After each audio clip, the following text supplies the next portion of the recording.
माझा तुम्हाला प्रश्न आहे, ऐका ना, माझा तुम्हाला प्रश्न आहे. आमचे महाराज मंडळी, आता मी सांगणारच आहे बापाचं महत्त्व, माईचं महत्त्व सांगणारच आहे. जेव्हा मी माईची महती सांगायला सुरुवात करेल ना, तुम्ही लोक पहिलं गाणं म्हणशाल, पहिली कविता म्हणशाल, पहिलं गीत म्हणशाल, ते म्हणजे आई माझी मायेचा सागर. तुम्हाला मायेचा सागर, दयेचा सागर म्हणतात. का म्हणतात माहिती आहे का? तुम्हाला मायेचा सागर का म्हणतात बहिणी हो? तुमचा मुलगा जर आजारी पडला ना, तर तुम्ही दिवसभर शेतात राबलेले असलं तरीसुद्धा रात्री 4 वेळेस उठतात आणि पोराचा अंगातला ताप चेक करतात. बाई माझ्या पोराला ताप तर नाही जास्त भरला असन, तुमच्या पोराच्या पायात काटा असन ना, रात्रीमध्ये 4 वेळेस उठतात आणि पोराच्या पायातला काटा चेक करतात. बाई माझा पोराचा पाय सुजला नसन ना, बरोबर आहे ना? तुमच्या पिलूच्या, तुमच्या लेकराच्या पायातला काटा तुम्हाला सहन होईना, तुमच्या लेकराच्या अंगातला ताप तुम्हाला सहन होईना, दुसऱ्याचं पिलू कापून खातो. आपल्याला मायेचा सागर आणि दयेचा सागर ही पदवी शोभते का हो? हां, कधी केला आहे का स्वतःला हा प्रश्न? विचारलं आहे का स्वतःला? म्हणून आजच कर्म करत असताना सावधगिरीनं, कारण जे करतोय ना ते चांगलं असेल की वाईट 4 पटीनं फिरून येतंय आपल्याकडे, म्हणून जरा सावधगिरी बाळगायची. हो, त्याच्यासाठी तुम्ही म्हणसान महाराज, तुम्ही सांगताय भोगा भोगावाचा लागतो. हो, जसं कर्म आहे तो भोग येणार आहे आपल्या नशिबी. मग याच्यावर तुम्ही एखादं उदाहरण सांगू शकता का? हो, सांगू शकतो ना. साध्या सोप्या भाषेमध्ये सांगण्याचा प्रयत्न करेल. खरं तर मला काही काही भाषा मतलब मला बोलायलाही त्रास होतो. माझं तोंड आलेलं आणि पुढेच एक ठिणगी उठलेली. काही काही शब्दाचा तोल जायला ना, म्हणा बोबड्या बोल राय ना मी. त्या बाबानं म्हणेल बरोबर आहे, काय एवढं मोठं नाही होते असं, काय एवढं म्हातारं नाही रे म्हणले, तरुणच दिसायला म्हणले ते. आणि बरोबर भगवानने असं कर दिले, जिबले पोट बिऊ झाले, बोलता बी तोत्रे जीर आहे ना. दृष्टांत सांगतो लक्षपूर्वक ऐका. एका कसायाच्यातून गाय सुटली. एका कसायाच्यातून गाय सुटली. गाय सैरा वैरा धावत्या, कसायाच्या हाती गाय लागत नाही. कसाई दादाच्या लक्षात आला, आता गाय मला काही गावत नाही, मला काही सापडत नाही. अशी गंगेच्या थडेनं नदीच्या काठीनं अशी गाय पडत होती. कसाई दादाच्या लक्षात आला, तर गाय काय मला सापडणार नाही. मग एक ब्राह्मण दादा गंगेवर स्नान करत होते. स्नान करणाऱ्या ब्राह्मण दादाला आवाज दिला, ब्राह्मण दादा ओ ऐका ना, ओ माझ्या हातून गाय सुटली, गाय मला गावत नाही, तेवढी गाय द्या ना म्हणले धरून. आता ब्राह्मण दादा गंगेवर स्नान करत होते. स्नान करता करता उठले, गायच्या समोर गेले, 2 हात आडवे केले. 2 हात आडवे केले, गाय जागीच थांबली. गाय जागीच थांबली. आता कसाई दादाने यावं गायला धरावं. धरल्याच्या नंतर काय केलं असन बाबा? काका तुम्ही माझ्यापेक्षा ज्ञानामानाने मोठे आहात, तुम्हाला अनुभव मोठा आहे. कसायानं गाय धरली, काय केलं असन? त्यानं कापली असन आणि खाल्ली असन, बरोबर आहे ना? आता चला पुढे. एक वारकरी वारी करीत होता. वारी करीत असताना एका गावी मुक्कामाला थांबला. थांबल्याच्या नंतर एका तरुण स्त्रीनं बघावं, वारकरी बाबाला म्हणावं, बाबा कुणाका चाललात? काय नाही की पंढरपुराला जातोया. बाबा पंढरपुराला चाललात? म्हणले हो बाई. बाबा असं करा ना, माझ्याकडे 2 घास जेवायला या ना. वारकरी म्हणतो, बेटा पंक्तीत पण जेवायचं आणि तुझ्या घरी पण जेवायचं, तुझ्या घरीच येतो म्हणले लेकी जेवायला. वारकरी बाबाला जेवायला घरी आणलं. जेवण वगैरे झालं. वारकरी बाबा घरातून काढता पाय घेतात, तोपर्यंत त्या बाईनं सांगितलं, बाबा चाललात कुठं? काय नाही की आता चाललो म्हणले मंदिरावर झोपाया. बाबा तुम्ही मंदिरावर झोपणार आहात? म्हणले हो बाई. बाबा असं करा ना, मंदिरावर झोपण्यापेक्षा आम्ही घरामध्ये 2च नवरा आणि बायको आहेत. म्हणले तुम्ही इथंच झोपा ना आमच्याजवळ. वारकरी म्हणतो मंदिरावरही झोपायचं आणि त्या घरी पण झोपायचं. म्हणले त्या घरीच झोपतो पोरी. वारकरी बाबाला पुढच्या रूममध्ये बेड टाकलेलं आहे. 2 नवरा बायको आतल्या रूममध्ये झोपलेले आहेत. दृष्टांत हा सिद्धांत पटवण्यासाठी आणि फेक अजिबात नाही आहे, संतांचा दृष्टांत आहे, लक्षपूर्वक ऐका. पण कसं असतं ना, कोणतंही ऐकत असताना पूर्णत्वाला विषय जात नाही तोपर्यंत कोणाचा दोष काढायचा नाही. काही काही लोकांना सवय असते चांगल्यातून वाईट काढतात. काही काही लोकांना सवय असते चांगल्यातून वाईट काढतात. आणि काही काही लोक एवढे परफेक्ट असतात का की ते वाईटमधनं सुद्धा चांगलं काढतात. बरोबर आहे ना माया हो? म्हणून दृष्टी चांगली ठेवली का सृष्टी चांगली दिसते. जर आपली नजर चांगली असेल तर आपण किचडमध्ये कमळ बघू शकतो. नजरेत जर दोष असेल ना तर चंद्रात पण दाग दिसतो. बघायचं आपल्याला काय बघायचं ते. हो, लक्षपूर्वक ऐका. बाईनं वारकरी बाबाला पुढच्या रूममध्ये बेड टाकलेला आणि आतल्या रूममध्ये 2 नवरा बायको झोपल्या. इथं नवरा झोपलाय, बायकोही झोपली. आईन मध्यरात्र बाईला जाग आली. उठल्याच्या नंतर वारकरी बाबाच्याकडे गेली. वारकरी बाबाला म्हणते, वारकरी बाबा ओ वारकरी बाबा उठा ना. वारकरी बाबा उठले. म्हणले काय झालं बाई? वारकरी बाबा तुम्हाला माझी इच्छा पूर्ण करायची. वारकरी बाबा तुम्हाला माझी इच्छा पूर्ण करायची. वारकरी म्हणलं, बाप्पा जेवायला आणलं तोवर वाटत होतं बाई काय खासा. तू मला झोपायला जागा दिली भेटत तोपर्यंत वाटत होतो पोरगी काय पारमारती का. पर तुझ्या मनामध्ये असली घाणेरडी विचार आहे.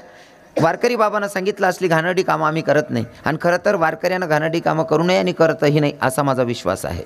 कारण काय माहिती का, आम्हाला तुकोबरायांची शिकवण आहे, जाई व तू माते न करी साया सामी विष्णुदास. थोडं माफी मागून बोलतो, काही काही लोकांना पचेल, काही लोकांना पचणार नाही, पण मला कळतंय माझ्या बाबांना आवडेल माझा विषय. हो, खरा महाराज असेल, खरा वारकरी असेल, खरा वैष्णव असेल, खरा माडकरी असेल, त्याच्या मनामध्ये कधीच परस्त्रीबद्दल वाईट विचार येत नाही. माफी मागून बोलतो, काही लोकांना जर राग आला तर तुमचं लेकरू समजून मला माफ करा, कारण मी पहिलंच कीर्तन करतोय, मला इथलं काहीच माहिती नाही आहे, पण मला सत्यता मांडायला अजिबात मी घाबरत पण नाही. जरी पहिला आलो असेल तरी मी सत्यता मांडायला घाबरत नाही. तोलतोलचा धंदा आपल्याला जमत नाही. हां, पुढचा कार्यक्रम, पुढची तारीख भेटावी म्हणून तो तोलतोलचा धंदा मी अजिबात करत नाही, कारण आपली दुकान म्हणजे हायवेवर आहे, ग्राहकांची पण कमी नाही, म्हणून एका ग्राहकाची तोलतोल करायची. कारण मला सत्यता मांडायला आवडते. खरा वैष्णव असेल, खरा वारकरी असेल, खरा माडकरी असेल तर त्याच्या मनामध्ये परस्त्रीबद्दल वाईट विचार येत नाही. पण गड्यात माड आहे, स्वतःला वारकरी म्हणतो, टाडकरी म्हणतो, वैष्णव म्हणतो, आणि तरी जर का परस्त्रीला वाईट नजरेनं बघत असेल तर त्याच्या रक्तात भेसळ आहे दादा. खानदानी माडकरी करणार नाही. विठ्ठल विठ्ठल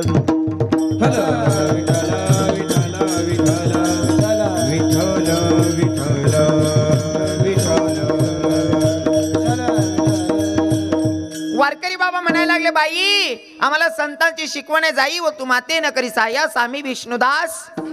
आम्ही असली घाणेरडी कामं करतच नाही. बाई म्हणते, वारकरी बाबा ज्ञानाच्या गोष्टी सांगू नका, माझी इच्छा पूर्ण करा. वारकरी म्हणतो, बाई अजिबात जमणार नाही. वारकरी बाबाचं लक्ष घरात गेलं. वारकरी बाबाच्या मुखातून वाक्य निघाला, का काय बाई आहेस, तुझा नवरा घरात झोपला असल्यावर तुझ्या मनामध्ये असली घाणेरडी विचार आलीच कस काय.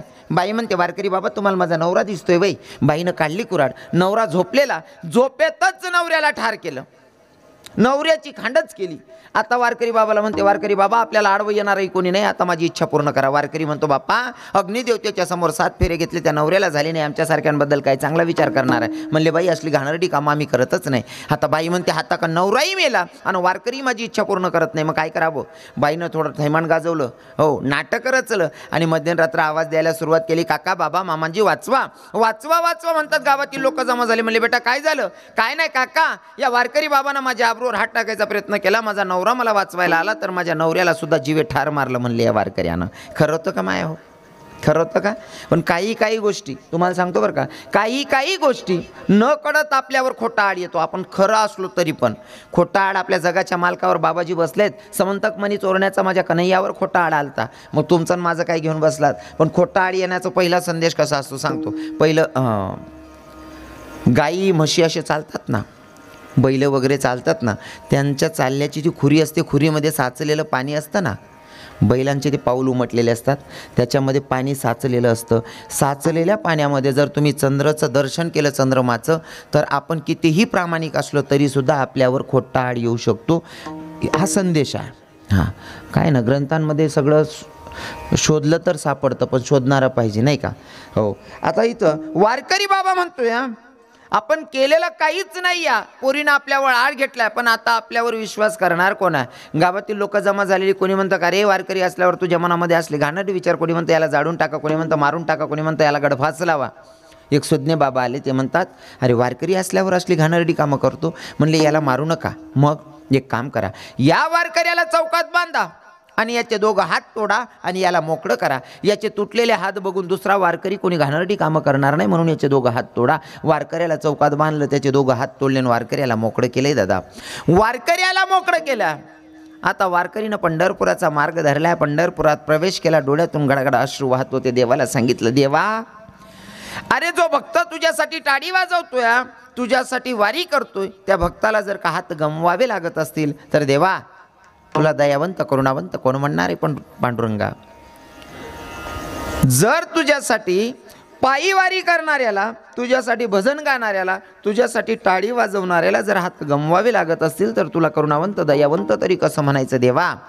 तेव्हा माझ्या जगाच्या मालकानं सांगितलं, वारकरी बाबा मी कधीच कोणावर अन्याय करत नाही, अत्याचार करत नाही, हे तुमचं कर्म तुम्हाला भोगावं लागतं. म्हणले कसं देवा. मागच्या जन्मामध्ये तुम्ही शुद्ध ब्राह्मण होते. एका कसायाच्या हातून गाय सुटली, गाय सैरावैरा धावत होती, कसायाच्या हाती गाय लागत नाही. तुम्ही गंगेवर स्नान करत होते ब्राह्मण दादा, आणि तुम्हाला कसं आहे दादानं आवाज दिला की ब्राह्मण दादा माझ्या हाताकडून गाय सुटली, गाय मला सापडत नाही, गाय घावत नाही, तेवढी गाय मला धरून द्या. तुम्ही काय केलं? गायीच्या समोर गेले आणि दोघं हात आडवे केले. तुम्ही हात आडवे केले म्हणून गायला जीव गमवावा लागला. या हातांमुळे मागच्या जन्मामध्ये गायचा जीव गेला म्हणून या जन्मामध्ये तुम्हाला हात गमवावे लागले. केले कर्म झाले, केले कर्म झाले त्याची भोगाले, केले कर्म झाले त्याची भोगाले, केले कर्म झाले त्याची भोगाले, केले कर्म झाले त्याची भोगाले, केले कर्म झाले त्याची भोगाले, केले कर्म झाले त्याची भोगाले, केले कर्म झाले त्याची भोगाले, केले कर्म झाले त्याची भोगाले. हो हो हो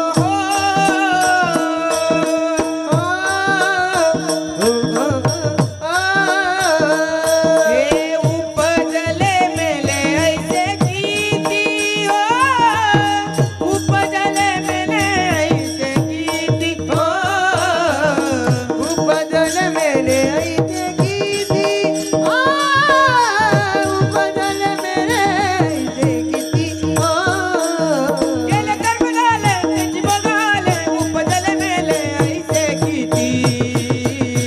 हरिमुखी गाता हरपली चिंता, हरिमुखी गाता हरपली चिंता, हरिमुखी गाता हरपली चिंता, हरिमुखी गाता हरपली चिंता, हरिमुखी गाता हरपली चिंता, हरिमुखी गाता हरपली चिंता, हरिमुखी गाता हरपली चिंता, हरिमुखी गाता हरपली चिंता.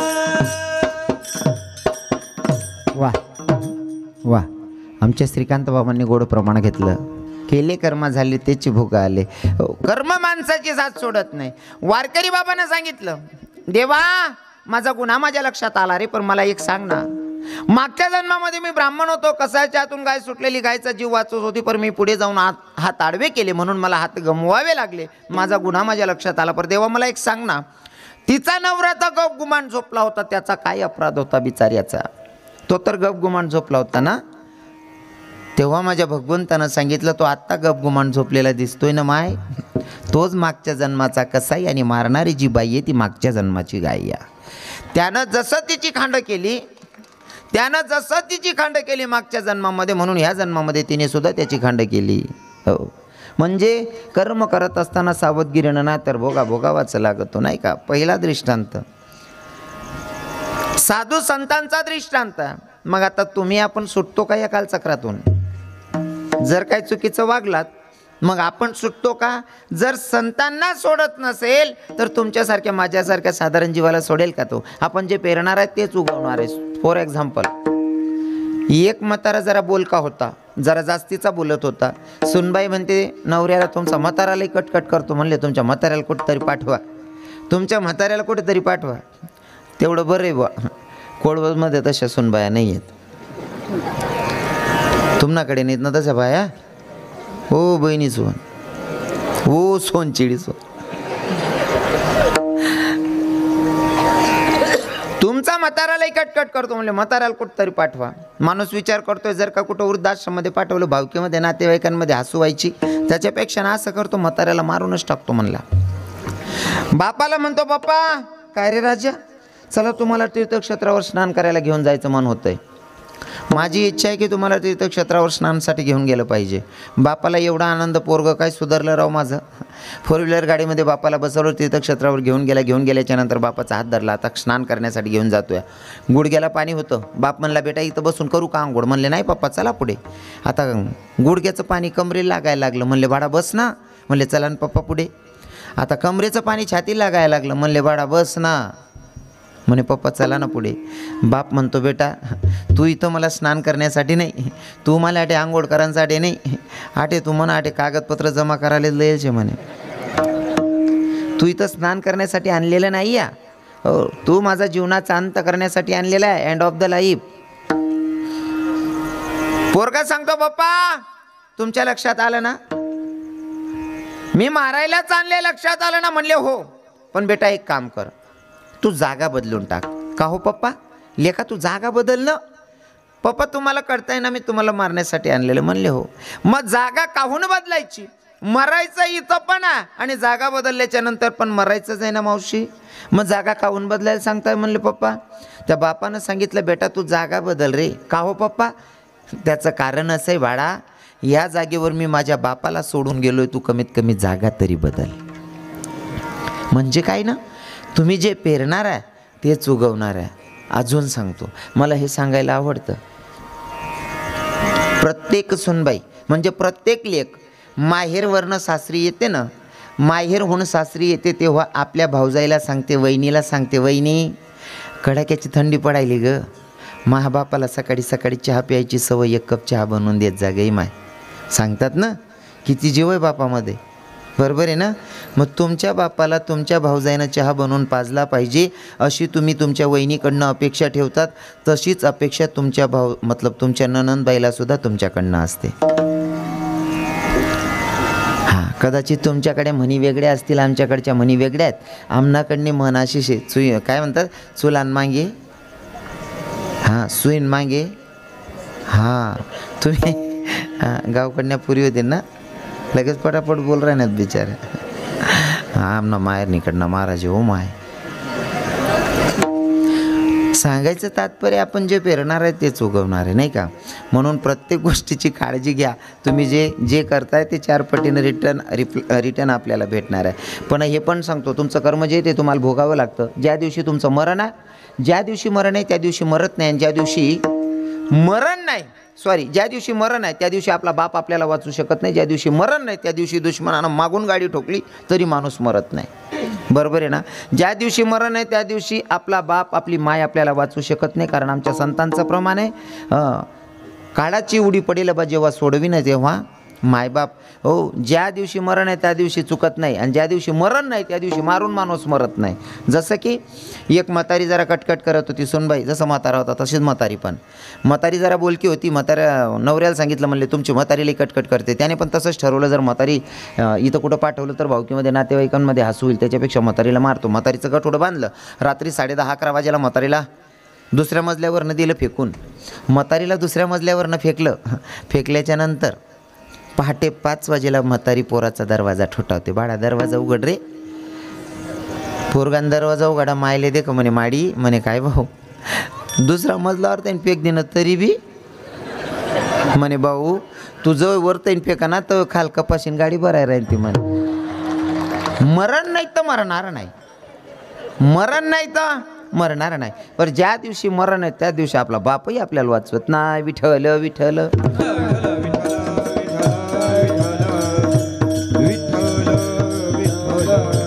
पहिला दृष्टांत सांगितला संतांचा, दुसरा आपण मी साधारण विनोदात सांगितलं तुम्हाला आपल्या संसारी लोकांचा. मग स्वतः हा जगाचा मालक, ब्रह्मांडाचा धनी, पंढरीश पांडुरंग परमात्मा, रामकृष्ण हरी तिघ एकच आहे. मग तो स्वतःला सोडून घेतो का? तो स्वतःलाही सोडत नाही, मोजून 2 मिनिटात पटवतो. लक्षपूर्वक ऐका. भगवंत निज धामाला जायच्या आधी, गुरुजी बाबाजी बसले आहेत, भगवंत निज धामाला जायच्या आधी भगवंत उंबरवृक्षाच्या खाली, प्रसंग असा आहे, उंबरवृक्षाच्या खाली पोहडलेले आहेत.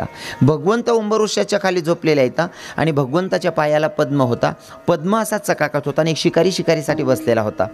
तो पद्म चकाकत होता. शिकाऱ्याला असं वाटलं जणू काय प्राण्याचा पक्ष्याचा डोळा चकाकतोय. जसा का बाण सोडला तसा बरोबर देवाच्या पायाला, आणि देवाचं मरणच अंगुष्ट्यात होतं. जसा बाण सोडला तसा देवाच्या पायाला, अंगुष्ट्यालाच, आणि देवाचं मरण अंगुष्ट्यात असल्यामुळे देवानं टहादिशी आवाज दिला. हो, त्या शिकारीच्या लक्षात आला, अरे आपण कोण्या प्राण्याला पक्षाला नाही, आपण मानवालाच बाण मारलेला आहे. जवळ आले बघतात तर मानव पण कोण आहे, आपण तर द्वारकेच्या राजालाच बाण मारलाय, आपण तर कृष्ण भगवंताला बाण मारलाय. जवळ आला तो शिकारी, देवाच्या जवळ आला आणि बसला, रडायला लागला. देवा मी तुम्हाला मारण्यासाठी नव्हता बाण सोडलेला, मी तुम्हाला मारण्यासाठी नव्हता बाण सोडलेला. मग अहो मला असं वाटलं कोणी प्राण्याचा पक्षाचा डोळा चकाकतोय म्हणून मी बाण सोडलेला. माझ्या जगाच्या मालकानं त्या शिकारीला जवळ केलं, त्या पारधीला जवळ केलं, सांगितलं राजा तू मला बाण मारलाय ना, तुला काय वाटतं तू मला मारतोय, अजिबात चुकीचं आहे. तू मला मारलेलं नाही या, हे माझं कर्म आहे, ते मला भोगावं लागतंय. म्हणले कसं देवा? मागच्या जन्मामध्ये जेव्हा मी राम होतो तेव्हा तू वाली होता आणि वालीला कसा मारला होता हो? लपून बाण मारलाय. मागच्या जन्मामध्ये मी तुला लपून बाण मारलाय म्हणून ह्या जन्मामध्ये तू मला लपून बाण मारतोय. हे कर्म माणसाला सोडत नाही, जे पण आहे ते आपल्याला भोगावं लागतंय. म्हणून तर तुकोबाराय ठामपणे सांगतात भोगा भोगावाच लागतो अभंगाच्या प्रथम. भोगतो न गणे संगीता वाचनी, भोगतो न गणे संगीता वाचनी, भोगतो न गणे संगीता वाचनी, भोगतो न गणे संगीता वाचनी, भोगतो न गणे संचिता वाचनी, भोगतो न गणे संचिता वाचनी, भोगतो न गणे संचिता वाचनी, भोगतो न गणे संचिता वाचनी. करावे ते मनी समाधान, करावे ते मनी समाधान, करावे ते मनी समाधान, करावे ते मनी समाधान, करावे ते मनी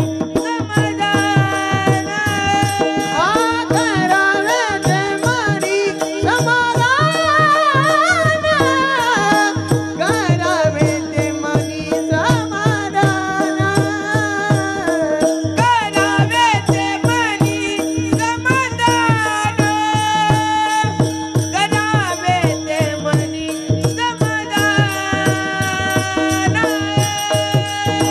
मन बोली मनी मानून गेलो, मन बोली मनी मानून गेलो, मन बोली मनी मानून गेलो, मन बोली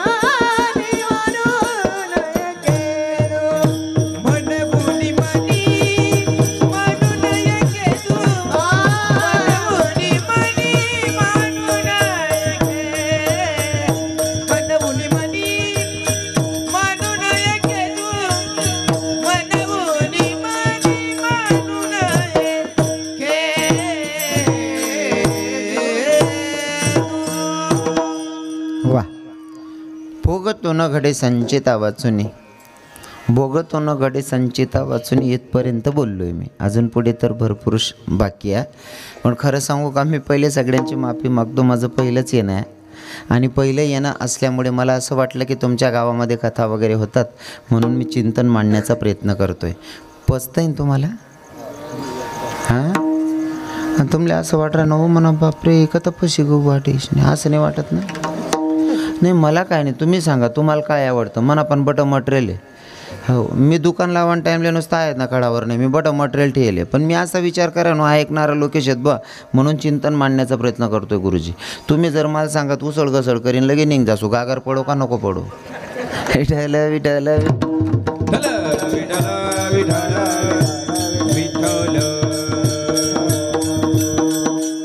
भोगतो न घडे संचिता वाचुनी. पुढे जाऊन महाराज म्हणतात करावे ते मनी समाधान.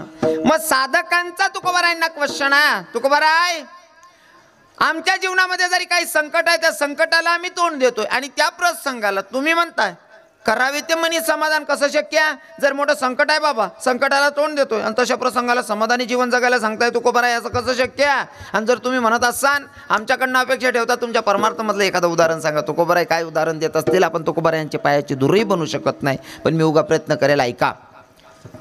कुरुक्षेत्रावर युद्ध चालू होतं. चालू युद्धामध्ये अभिमन्यू मरण पावला. अभिमन्यू मरण पावल्याच्या नंतर अभिमन्यू मरण पावला.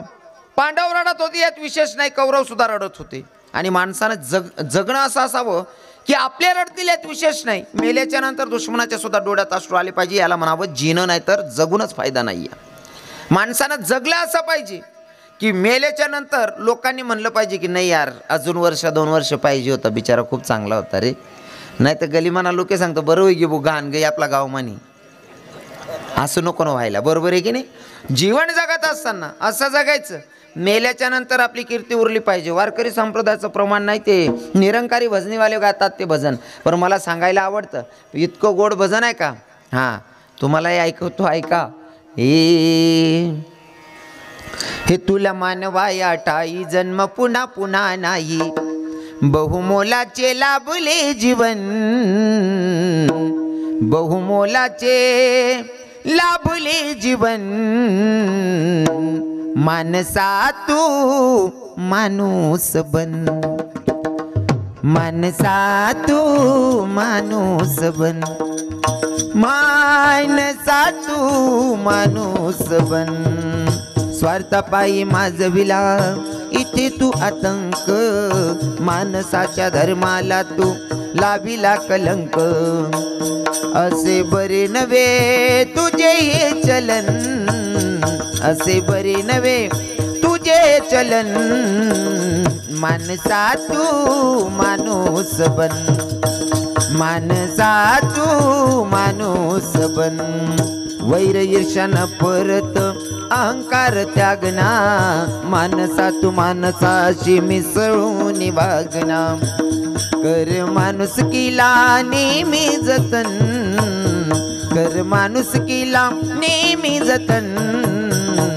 माणसा तू माणूस बन, माणसा तू माणूस बन.